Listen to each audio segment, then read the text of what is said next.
પહેલેથી ભક્તિવાન દંપતીના ઘરે સવારામ બાપાનો અવતાર થયો. એમનું ભજન ભક્તિ સેવા જોઈ ગામના ને પરિવારને તો ખબર જ હોય કે આ સ્વપ્ન સત્ય જ હોય.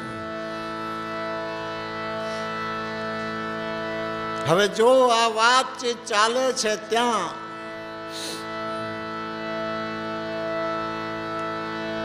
અમારા ગામના પટેલ ભાઈઓ પાટડી ખરીદી માટે ગયા હતા.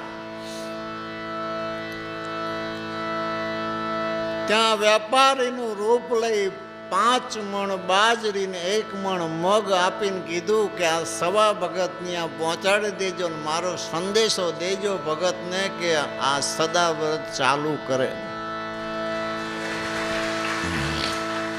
એ સમય આ તો બની ગયા પછી ઇતિહાસ પૂરો થાય. ઇતિહાસને